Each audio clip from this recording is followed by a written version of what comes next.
I'm not willing to wait any longer. We've had enough of these people. I want them gone. Now.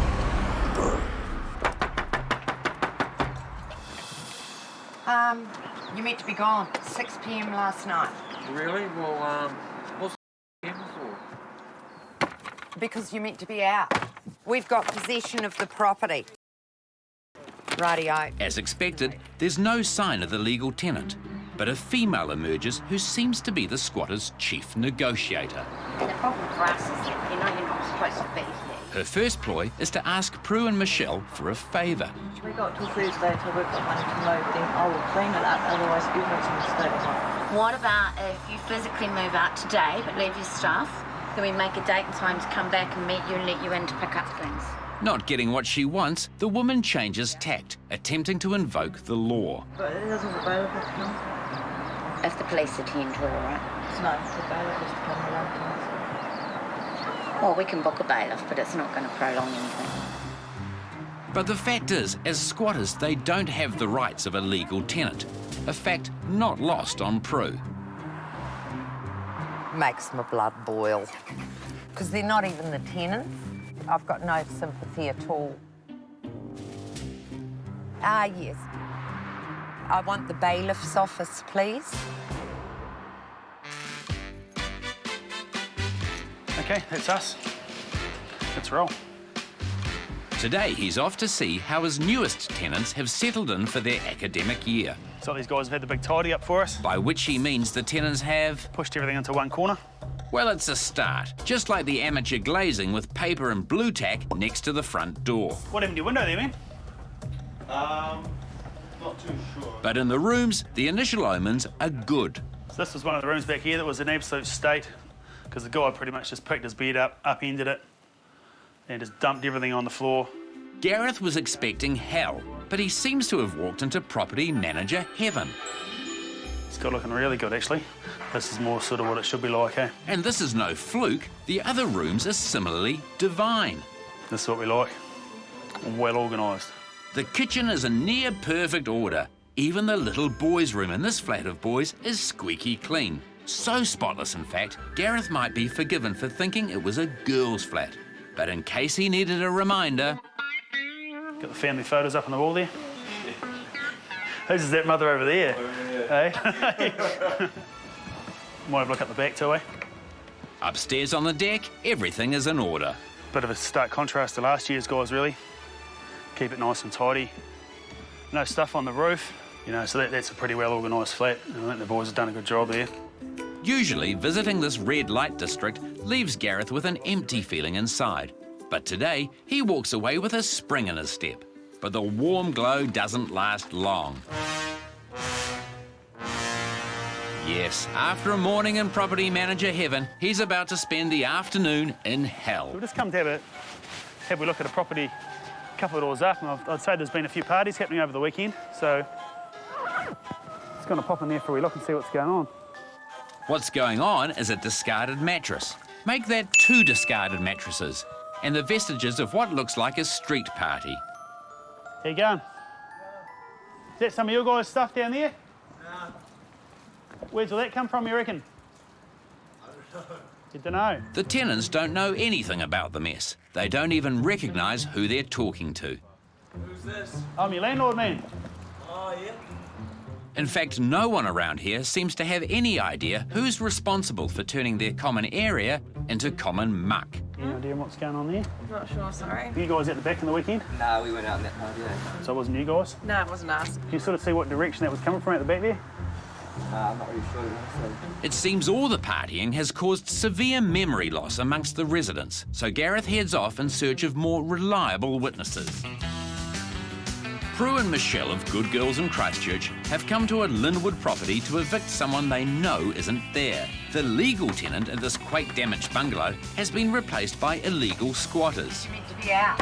These interlopers are not at home to visitors, but the point is they shouldn't be at home at all. I urgently need your help. I've got to get these people out of here. So Prue's on the phone to a court bailiff to help expedite their ejection. Those creeps are still in the house. And she's making sure they know just what she thinks of squatters. And these are the ones standing here slamming the door in my face saying, well, you should have thought about that. We can't go to Wins. We got no money. We got nothing. And they are horrible. They are horrible. In my 13 years, this is the first time I've ever had this happen. With no bailiff immediately available, Michelle tries the softly approach. Can we just talk about when you'll be gone? Can we just talk about when We'll you'll be be gone gone? when we get served. You've expected us to move on a public holiday when we can't go to Wins, can't get anything. We don't have transport. We've got nowhere to go. But Prue prefers the hard facts. You're not even the tenant. Hey, listen. You're not on If the you're not gonna lease. Listen. Well, don't, just piss off and get bailiffs. If Will you you want to be listen, gone today? then listen. Will you be gone today?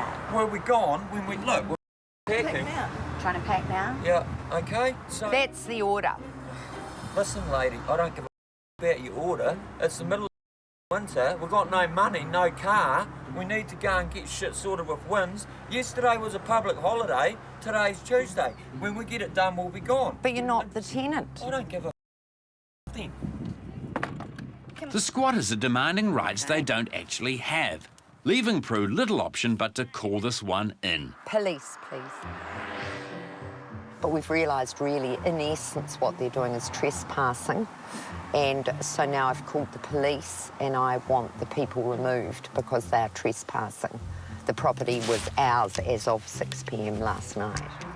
Police are soon on the scene, and after a briefing from Prue, Well, I'm not willing to wait any longer. We've had enough of these people. they approach the squatters. And it's the second door. You have to go through the gate. Now it's a waiting game, giving Prue and Michelle a moment to reflect. I've never had this situation ever. Have you? Have you ever? No, not with tenants. Well, they're not the tenants. Look, they can rub winds in their hair. I don't care. They can just go. I want them gone. Now. It begins to look as though Prue might get her wish, as the squatters very reluctantly give up their spot. But the amount of stuff coming out of the house in boxes suggests this is not going to happen quickly, so the good girls retreat. Well, the police were most helpful and they removed said rodents with boxes. And we're meeting the police back there at 2:30 this afternoon to see what progress has been made. Gareth finds himself descending the familiar path to hell. You guys at the back on the weekend? No, we went out in that party. Yeah. Any idea what's going on there? Not sure, sorry. Despite Gareth's investigations, the only information the tenants seem willing to give up points to an extremely unlikely suspect. All right, just got to smash glass around here, man.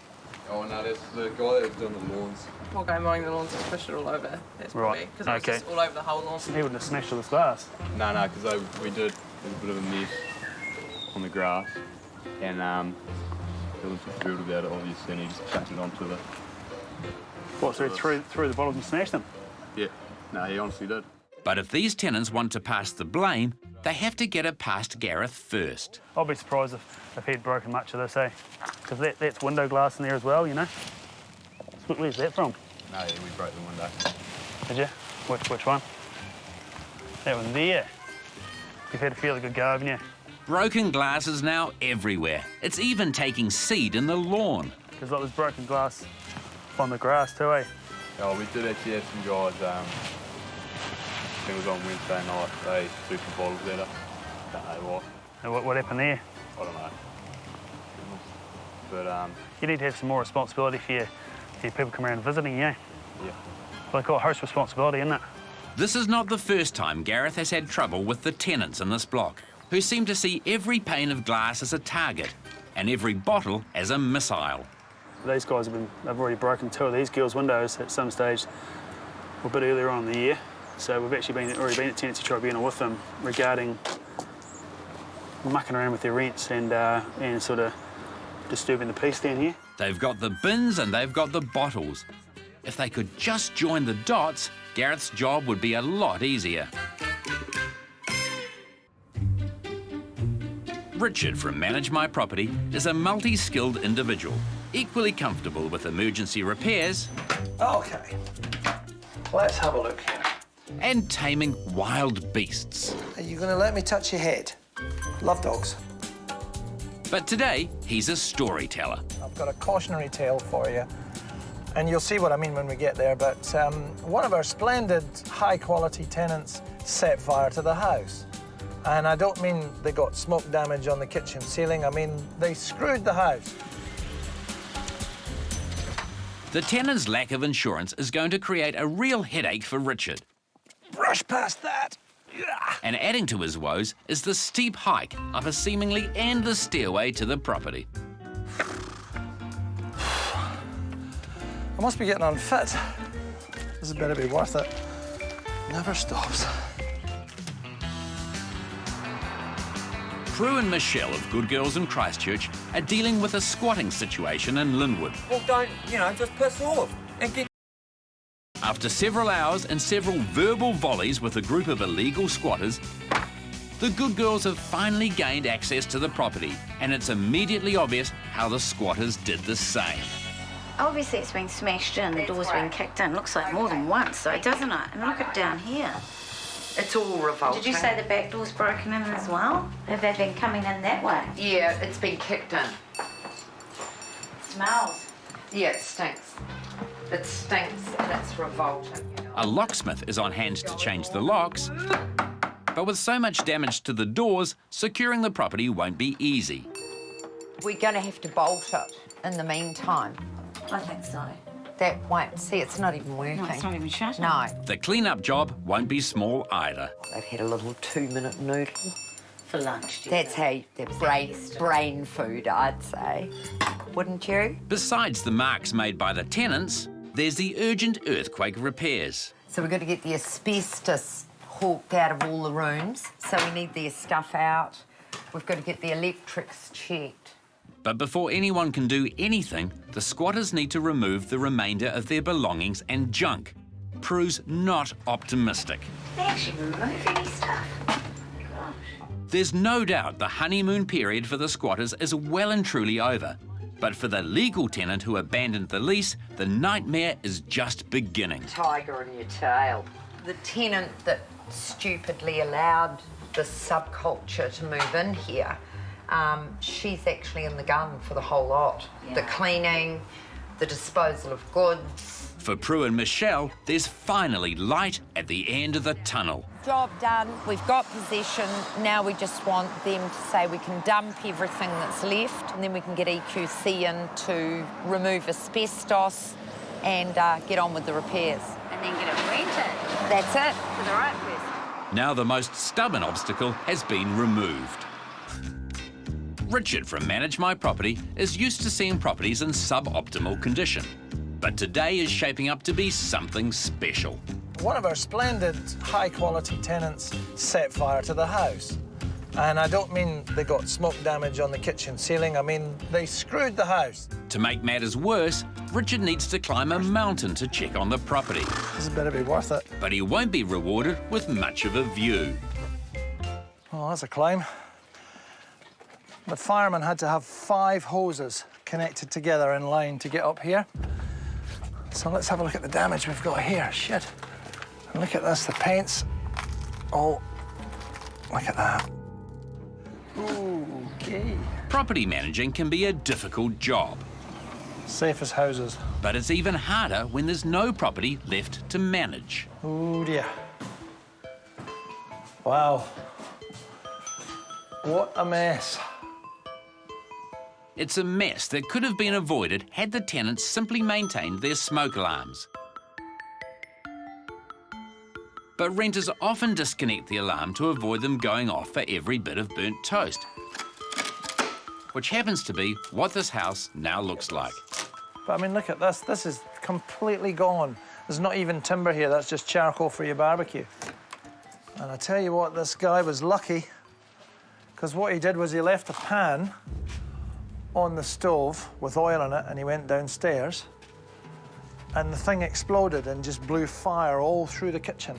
Bang, off it goes. So, cautionary tale number 1, Don't leave a pan on the stove. Duh. Cautionary tale number 2, please put batteries in your smoke alarms and don't take them down because they're beeping. And cautionary tale number 3, get insurance. The tenant escaped uninjured but lost all his belongings. The homeowner has lost his house, but will get it back thanks to insurance. For Richard, there's not much to be salvaged from this disaster, except perhaps a selfie. Yeah, I might stick something up on Facebook for this, just to warn others of what's going on. It might strengthen my case for telling tenants to get insurance. It's an exciting morning for Prue Morell from Good Girls Property Management. We're off to look at post-squatter paradise. G'day. How are you? I'm not bad, and you? Nice to see you. I'm Prue. I'm Brian. G'day, Brian. God, you've done a great job. Brian and co have spent 3 days and over $1,500 re-beautifying this bungalow. I'm very impressed with what you've achieved in here. My golly. Well, I think you've done a great job of the painting. Honestly, brilliant. Great job. I'm super impressed with what you guys have done. It's a grand wee apartment now. What was it? Turning chicken shit into chicken pie. This chicken pie is cooked to perfection, ready for a lucky renter to enjoy. Oh, that's amazing what you've done there. I'm going to go and buy some new drapes now and biff the nets.